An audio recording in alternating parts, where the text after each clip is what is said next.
La Bible dit dans Genèse chapitre 37 et le verset 12, les frères de Joseph étant allés à Sichem pour faire paître le troupeau de leur père. Israël dit à Joseph, tes frères ne font-ils pas paître le troupeau à Sichem? Viens, je veux t'envoyer vers eux. Et il répondit, me voici.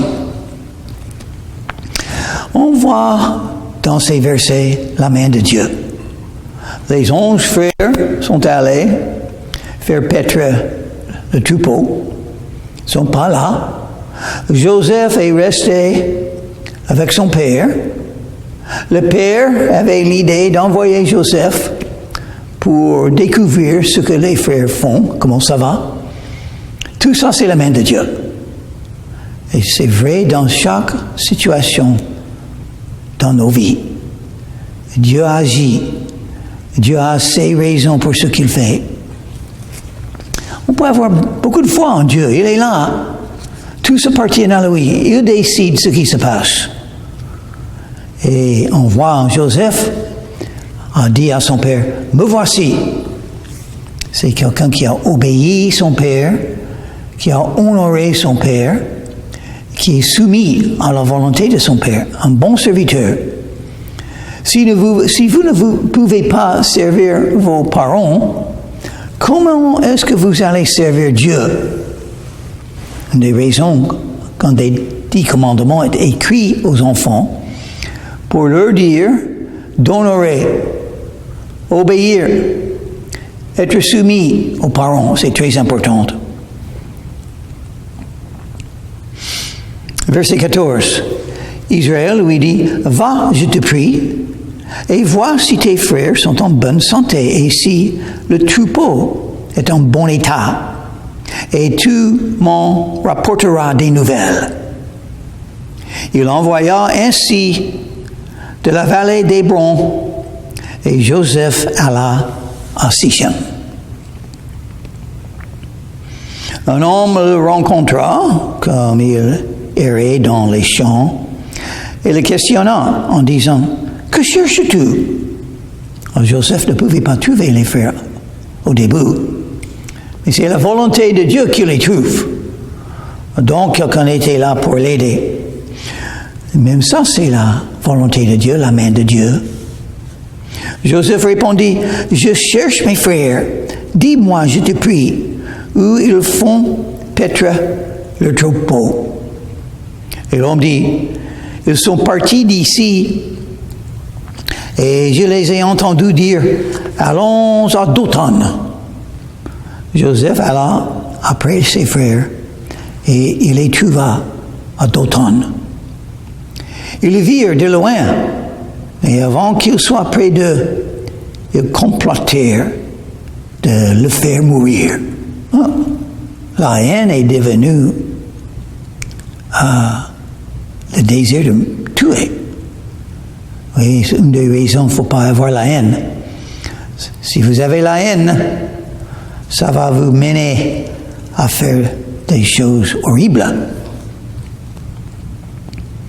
Ils le virent de loin, verset 19, ils se dirent l'un à l'autre, voici le faiseur de songes qui arrive, la jalousie. Joseph avait un don de Dieu, de reconnaître dans les songes l'avenir et la volonté de Dieu, un grand don. Et les autres ont été jaloux, n'aimaient pas Joseph. Tout ce que Joseph a fait, ils étaient contre. Tout ce que Joseph a accompli, ils n'aimaient pas. Ils avaient la haine pour Joseph. Tout à fait. Les 11 frères avaient la haine pour leur frère Joseph. Mais même ça, Dieu a utilisé pour accomplir la volonté de Dieu. Parce que Dieu veut que Joseph soit en Égypte. Pour pouvoir plus tard appeler la famille de Jacob à venir en Égypte aussi pour les protéger. C'est la volonté de Dieu. Donc on voit clairement Romains chapitre 8 et le verset 28. Nous savons que toute chose concourt au bien de ceux qui aiment Dieu et de ceux qui sont les appelés selon son dessein. Joseph aimait Dieu. Il avait une relation avec Dieu. Il était utilisé par Dieu. C'était un bon fils envers ses frères et envers son père. Et quand sa mère était là, envers elle aussi. Et quelque chose d'horrible va arriver à Joseph. Pourquoi? C'est dans le plan de Dieu, le dessein de Dieu, la main de Dieu. Venez maintenant, tuons-le et jetons-le dans une des citernes. Nous dirons qu'une bête féroce l'a dévoré et nous verrons ce que deviendront ses songes. Il faut tuer Joseph parce qu'on n'aime pas ses songes. Mais il faut le cacher. Si on tue quelqu'un, il faut cacher le corps. Nous allons le jeter dans un citerne. Ils ont dit ça de leurs frères. Le tuer, le jeter dans une citerne, et puis mentir à leur père. Oui, ils vont le faire. Ils aimeraient bien le faire. Pourquoi? La haine. Pourquoi il y a tant de violence dans le monde? La haine. Le monde a besoin de quoi? L'amour. L'amour. Et d'où vient l'amour? Dieu. Dieu est amour. Car Dieu a tant aimé le monde. Dieu nous offre son amour éternel. Pourquoi les gens ont tant de haine si Dieu est là? Parce qu'ils rejettent Dieu et ne connaissent pas Dieu. Si on ne connaît pas Dieu parfois en Jésus, on n'a pas l'amour de Dieu en eux. Donc, ils ont toujours la possibilité de la haine comme ça. Et ça arrive dans le monde, n'est-ce pas? Les gens trouvent des raisons pour avoir la haine contre leurs voisins, contre ceux avec qui ils ne sont pas d'accord. C'est horrible. Mais on voit que les êtres humains n'ont pas changé. Ils vont tuer leurs frères. Pas un étranger, le frère. Verset 21. Ruben entendit cela et il le délivra de leurs mains. Il dit, ne lui ôtons pas la vie. Donc une des 11, un seul a changé d'avis. Elle dit, on ne peut pas le tuer. Nous ne pouvons pas tuer notre frère quand même. On peut accomplir nos objectifs sans le tuer. On peut faire d'autres choses à Joseph, mais pas le tuer. Ne répandez point de sang, jetez-le dans cette citerne qui est au désert, et ne mettez pas la main sur lui. Il avait dessein de le délivrer de leurs mains pour le faire retourner vers son père. Donc, Ruben voulait aider Joseph. Et il a dit, on peut le jeter dans le citerne sans le tuer. Et il voulait plus tard délivrer Joseph. Mais, verset 23, ce n'était pas la volonté de Dieu que Joseph soit délivré comme ça. Donc, ça n'a pas marché. Si vous voulez faire quelque chose et ça ne marche pas, même si c'est quelque chose de bien, ça ne marche pas, c'est la main de Dieu. C'était la main de Dieu là, n'est-ce pas?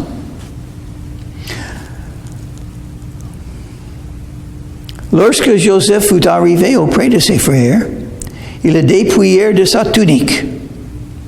Et la tunique de plusieurs couleurs, de la tunique de plusieurs couleurs. Il n'aimait pas ça non plus. Il n'aimait pas les songes, il n'aimait pas la tunique de Joseph, et il n'aimait pas Joseph. Verset 24. Ils le prirent et le jetèrent dans la citerne. Cette citerne était vide, il n'y avait point d'eau, donc il est toujours vivant. S'il avait d'eau, il serait noyé. Ils s'assirent ensuite pour manger. Bon, voilà. Le frère est maintenant dans la citerne. Ils sont en train de manger. Quand le frère souffre comme ça, c'est horrible. C'est les gens, ceux qui sont devenus, sauf Ruben. Ils s'assirent ensuite pour manger et ayant levé les yeux, ils virent une caravane d'Ishmaélites. Ah, c'est bien, quelle occasion, quelle bonne occasion. Venant de Galade, leurs chameaux étaient chargés d'aromates, de baume et de myrrhe qu'ils transportaient en Égypte. Oh, ils vont... ces Ishmaélites vont aller en Égypte. Et pourquoi? Parce que c'est la volonté de Dieu. C'est la main de Dieu, même dans le voyage des Ishmaélites. C'est Dieu qui était là. Et le fait qu'ils sont arrivés jusqu'à ce moment, à côté des 11, c'est la main de Dieu. Alors Judas dit à ses frères, que gagnerons-nous à tuer notre frère et à cacher son sang? Maintenant, c'est Judas qui dit, il ne faut pas le tuer. Ah, mais il y a une autre idée. Il n'est pas comme Ruben. Ruben voulait délivrer Joseph, mais Judas, non, il voulait ne plus voir Joseph. Donc il y a une idée. Venez, vendons-le aux Ishmaélites et ne mettons pas la main sur lui, car il est notre frère, notre chair. Et ses frères l'écoutèrent. Donc, il pensait comme Ruben, mais pas assez bon. Il ne faut pas tuer un frère. C'est horrible de tuer le frère, mais on peut le vendre. On peut le vendre en esclavage pour l'envoyer en Égypte et on ne verra plus. Comme ça, on ne verra plus le tunique, on ne verra plus, on n'entendra plus de ses songes, on ne le verra plus. Et donc, notre objectif sera accompli. Tout ça, c'est la volonté de Dieu, c'est la main de Dieu, pas la volonté de Dieu, parce que Dieu veut que les hommes fassent ce qui est bon, ce qui est juste. Mais Dieu est tellement grand, il utilise même les fautes des méchants, il utilise la haine, il utilise les non-croyants, les chameaux, tous, Dieu utilise pour accomplir sa volonté. J'espère que vous avez la foi pour reconnaître la même chose dans votre vie. Tout ce qui vous arrive est la volonté de Dieu. Je ne sais pas pourquoi. Pourquoi? Vous verrez à la fin. À ce moment, sans connaître ce qui arriverait à Joseph, on dirait c'est horrible. Qu'est-ce qui de bon est arrivé par là? Mais plus tard, on verra. Plus tard, on verra, parce que Dieu a un dessein et Dieu est bon. Et il sait ce qui est bien. Dieu contrôle. Il utilise même les actes des malfaiteurs pour accomplir le bon. Un des meilleurs exemples, c'est la vie de Jésus. Jésus a été délivré. Jésus a été tourmenté. Jésus a été jugé injustement par tous. Même la foule a dit, crucifie-le, crucifie-le. Et il a été crucifié. Grâce à Pilate, le préfecteur romain dans cette région, Jésus a été tué, cloué sur la croix. Et qu'est-ce que c'était là? Oh, c'était aussi le dessein de Dieu, la main de Dieu pour nous racheter, pour nous donner la vie éternelle, pour nous pardonner, pour payer le prix de nos péchés, pour faire la volonté de Dieu. Et donc, nous aimons Jésus maintenant pour ce qu'il a fait. Nous honorons Jésus, nous suivons Jésus, nous donnons tout ce que nous avons dans nos cœurs à Jésus grâce à ce qu'il a souffert pour nous sur la croix. Et c'était fait par les hommes méchants. Non, c'était fait par la main de Dieu. Au passage des marchands Madianites, ils tirent et firent remonter Joseph hors de la citerne et le vendirent pour 20 cycles d'argent aux Ishmaélites qui l'émenèrent en Égypte. Donc ça symbolise ce qui est arrivé à Jésus. Judas a vendu Jésus, n'est-ce pas, pour l'argent. Et donc c'est semblable là. Et verset 29, parce que Judas était quoi? Comment? Un autre juif. Donc les 11 ont vendu Joseph. Jésus a été vendu pour nous.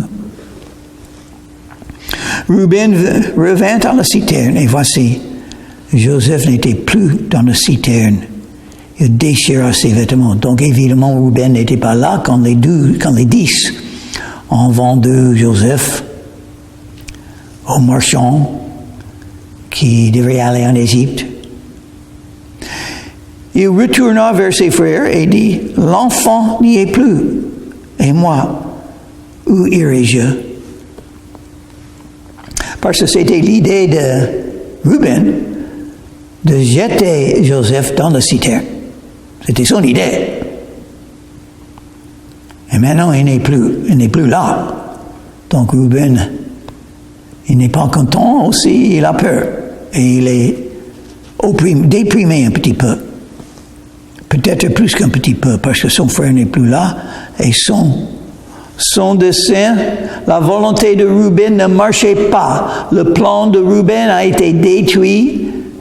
C'est pas possible. Ce n'est plus possible de faire ce qu'il voulait faire. Il voulait faire le bien. Maintenant, il ne peut plus le faire. Pourquoi? Ce n'était pas le dessein de Dieu. Même quand nous voulons faire le bien, on prie, on essaie, et ça ne marche pas. Pourquoi? C'est pas la volonté de Dieu. On suit Dieu et on accepte ce que Dieu fait.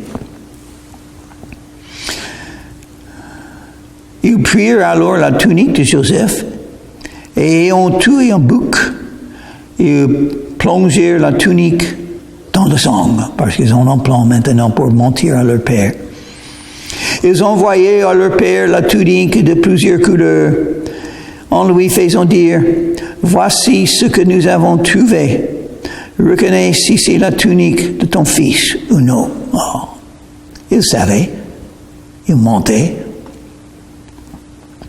Jacob l'a reconnu et dit, c'est la tunique de mon fils.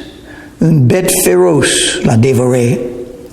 Joseph a été mis en pièces. Quelle tristesse pour le père. Grâce à des mensonges, grâce à la haine des 11. Et il déchira ses vêtements. Il mit un sac sur ses rênes. Et il porta longtemps le deuil de son fils. Pourquoi le père Jacob a tellement souffert? Ses enfants. La plus grande souffrance pour quelques-uns sur la terre viendra des enfants. Quand ils sont plus âgés, quand ils commencent à faire leurs propres décisions, ils ne font pas ce qu'ils doivent faire. Ils font le mal, ce qui est méchant, ce qui est péché, ce qui est contre la volonté de Dieu. Ils mentent, ils ont la haine, n'avaient pas la foi, n'avaient pas l'amour. Et c'est pour le père la tristesse de sa vie.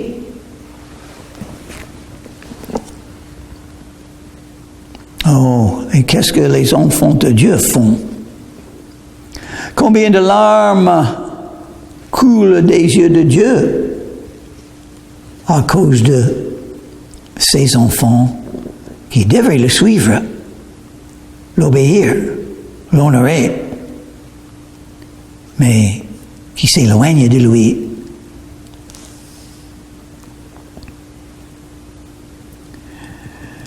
Verset 35. Tous ses fils et toutes ses filles vinrent pour le consoler, mais il ne voulut recevoir aucune consolation. Ça veut dire les 11 sont venus pour le consoler par des mensonges.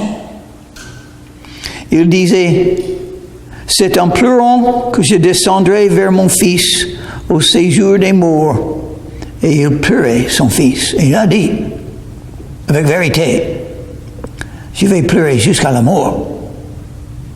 Et il y a des mères et des pères qui souffrent comme ça. Et ils vont souffrir jusqu'à la mort à cause de ce qui est arrivé à leurs enfants et ce que leurs enfants ont fait. Les Madianites le vendirent en Égypte à Potiphar, officier de Pharaon, chef des gardes. Et qu'est-ce qui arrive maintenant? Joseph est en Égypte maintenant. Il est vendu à Potiphar, officier de Pharaon. Oh oui, tout ça, c'est dans le plan de Dieu. La main de Dieu. La volonté de Dieu. Dieu décide ce qui va arriver. Et il va utiliser Joseph quand il veut. Pas tout de suite. Il faut attendre. Il faut la patience. Il faut la foi. Il faut demeurer ferme. Il faut servir Dieu même dans les circonstances difficiles. Et comme ça, il sera. On verra ce qui arrivera à Joseph. Encore des souffrances. Encore être abaissé avant d'être enlevé. Chapitre 38. En ce temps-là, Judas s'éloigna de ses frères et se retira vers un homme d'Adullam nommé Ira. Là, Judas vit la fille d'un Cananéen nommé Shua. Il l'a pris pour femme et alla vers elle. Donc Judas n'était pas tellement bon. Qu'est-ce que c'est le problème? Il cherchait une femme parmi des non-croyants. Ça, c'est contre les principes bibliques. C'est pas la volonté de Dieu. Il faut se séparer. Il ne faut pas les liens les plus près avec les non-croyants. Ça ne marchera pas. Elle devient enceinte et enfantant un fils qu'elle appela Elle devint encore enceinte et enfantant un fils qu'elle appela Onan. Elle enfanta de nouveau un fils qu'elle appela Sheila. Judas était à Zib quand elle l'enfanta. Judas prit pour eux son premier-né, une femme nommée Tamar. Premier-né de Judas, était méchant aux yeux de l'Éternel. C'est pas étonnant, parce que sa mère n'était pas croyante, n'était pas élevée dans la foi, dans la connaissance de Dieu. Elle était méchant. Et l'Éternel le fit mourir. Le salaire du péché, c'est la mort. Donc, on moissonne ce qu'on sème. Il faut faire attention. Dieu est juge. Il ne fait pas toujours, mais de temps en temps, Dieu décide, cette personne est méchante, je vais ôter sa vie. Et ça peut arriver à un croyant aussi. C'est un privilège, une bénédiction d'avoir la vie sur la terre. La vie terrestre est un don de Dieu. Il faut vivre tout aussi longtemps qu'on peut pour servir Dieu, pour aimer la beauté de la vie. La vie est belle, n'est-ce pas? C'est un don de Dieu. Mais si vous allez faire la méchanceté, Dieu peut décider d'ôter votre vie plus tôt que normal, avant votre temps. Pourquoi vous laissez là si vous n'allez pas le servir? Alors Judas dit à Onan, va vers la femme de ton frère, prends-la comme beau-frère et suscite une postérité à ton frère. Ça, c'était l'habitude des gens à ce temps-là. Si le mari d'une femme est mort, le frère de son mari peut peuvent la prendre pour sa femme. Et comme ça, elle aura encore de la postérité pour la famille. C'était normal, ce qu'ils ont fait là. Onan, sachant que cette postérité ne serait pas à lui, se souillait à terre lorsqu'il allait vers la femme de son frère, afin de ne pas donner de postérité à son frère. Donc, il n'obéit pas à la volonté de Dieu, les coutumes de cette époque, et faisait le mal. Il ne voulait pas aider la femme de son frère parce qu'il était méchant. Ce qu'il faisait déplut à l'Éternel, qui le fit aussi mourir. Voilà. Parce que c'était la volonté de Dieu pour les gens à cette époque-là de faire quoi? De multiplier sur la terre. Et en faisant cela, il a désobéi à la volonté de Dieu. C'est le péché. Alors Judas dit à Tamar, sa belle-fille, demeure veuve dans la maison de ton père jusqu'à ce que Sheila, mon fils, soit grand. Il parlait ainsi dans la crainte que Sheila ne meure comme ses frères. Tamar s'en alla et elle habita dans la maison de son père. Donc, Judas a fait une promesse à Tamar. Elle aurait le troisième fils. Mais il est trop jeune maintenant. Quand il est plus grand, il sera le mari pour Tamar. C'était la promesse de Judas. Les jours s'écoulèrent et la fille de Shua, femme de Judas, mourut. Lorsque Judas fut consolé, il monta à Timna, vers ceux qui tondaient ses brebis, lui et son ami Ira, la Dulamite. Donc la femme de Judas n'est plus là, elle n'a plus de femme. Et comme elle a l'habitude des hommes, elle a besoin d'une femme. Mais elle n'a pas de femme. Qu'est-ce qu'elle va faire? Est-ce qu'elle va se confier en Dieu, de le guider à la femme que Dieu a choisie pour lui? Non. Non, elle va faire le mal. On en informa Tamar et on lui dit, voici ton beau-père qui monte à Timna pour tondre ses brebis. Alors elle ôta ses habits de veuve. Elle se couvrit d'une voile et s'enveloppa. Et elle s'assit à l'entrée d'Énaïm, sur le chemin de Timna, car elle voyait que Sheila était devenue grand et qu'elle ne lui était point donnée pour femme. Je l'ai menti. Maintenant, elle va faire quelque chose. Elle va prendre les habits d'un prostitué et elle sera là, juste à l'endroit où Judas va la voir. Judas la vit et l'a pris pour une prostituée parce qu'elle avait couvert son visage. Il l'aborda. Pourquoi elle a couvert le visage? À ce moment, c'était une honte d'être une prostituée, comme toujours. Et donc, les prostituées ont couvert les visages. Les femmes qui n'étaient pas prostituées ne faisaient pas ça. Donc, par ça, on pouvait reconnaître les prostituées. Il y a toujours des moyens de reconnaître les prostituées, mais les hommes doivent s'éloigner d'elles. Il faut prier pour elles. Elles peuvent être sauvées. Elles ont besoin de Jésus, n'est-ce pas? Il ne faut pas avoir la haine pour elles, mais il faut penser à leurs besoins spirituels.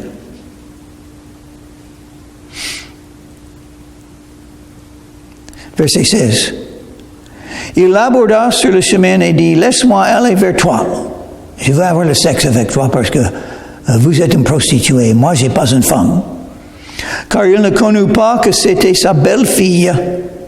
Elle dit, que me donnerais-tu pour venir vers moi?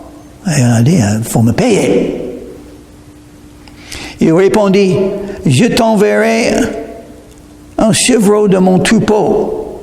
Il me donnerait un gage jusqu'à ce que tu l'envoies, parce qu'il n'a pas son troupeau n'était pas là.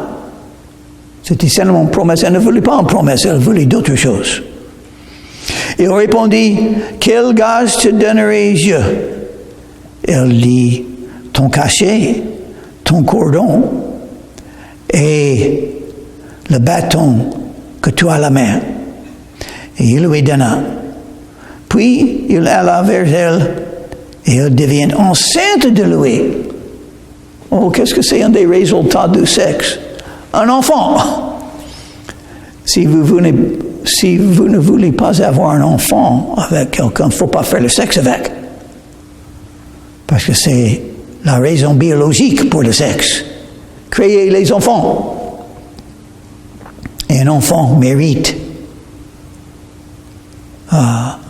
une mère et un père qui les aime, qui l'aime et qui va l'élever dans la foi et dans la vérité.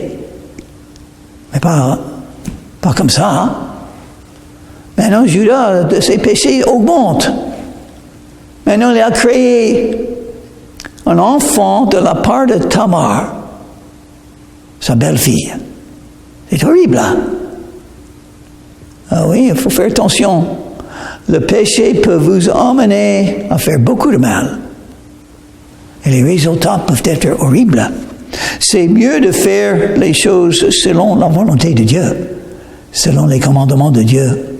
Pas l'adultère, pas l'impudicité, pas les convoitises de la chair. Il faut les éviter si vous pouvez, par la grâce de Dieu. Parce que ça tue, ça détruit.